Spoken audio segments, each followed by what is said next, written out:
தூசி தட்டையில் அதிர்ஷ்டவரமா வரும். குஜராத்தில் நடந்த நிகழ்ச்சி. தூசி தட்டையில் அவருக்கு 30 லட்ச ரூபா கிடச்சி. அதிசயமாக இருக்கா?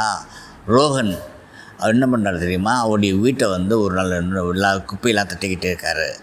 அப்போ எல்லாம் தட்டி பழைய பேப்பர் எடுத்து போடையில் ஒரு பேப்பர் விழுந்துச்சு. பார்த்தா அந்த பேப்பரில் ஷேர் சர்டிஃபிகேட் இருந்தது. அந்த share certificate Reliance share 200 share போட்டிருக்காங்க.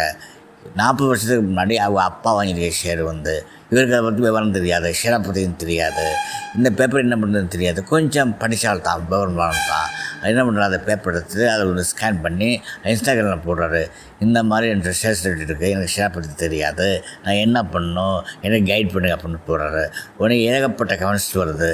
அதை சொல்கிறாங்க, இல்லைங்க இது ஷேருங்க, இது பேப்பர் ரூபத்தில் இருக்குது, இந்த ஷேரை நீங்கள் டிமேட் பண்ணணும், டிமேட் பண்ணி ஆச்சுன்னா உங்களுக்கு அந்த பணம் உங்கள் பேருக்கு மாற்றியாச்சுன்னா உங்களுக்கு பணம் கிடச்சிடும் அப்படின்னு போகிறாங்க. அப்புறம் ஷேர் புரோக்கர் எல்லாம் போய் பார்த்துட்டு தன்னுடைய பேரை டிமேட் ஷேர் ஆக்கி தன்னுடைய பேருக்கு மாற்றிட்டார். அந்த 200 ஷேருடைய மதிப்பு எவ்வளோ தெரியுமா? இந்த ஷேருடைய விலை 1100 1600 வரைக்கும் போகுது. அது உத்தேசம் அவருக்கு 35 அதிகமாகவும் அதிகமாக கிடைக்கும். அதை விட்டால் கூட கொஞ்சம் பின்ன பார்த்தா கூட 25 லட்சம் கம்மியாக போகாது. எப்படி 25 30 லட்சம் அவருக்கு யோகம். அது தூசு தமிழ் இப்படி யோகம் கொடுத்து பார்த்தீங்களா? இதான் அதிர்ஷ்டம். நன்றி, வணக்கம்.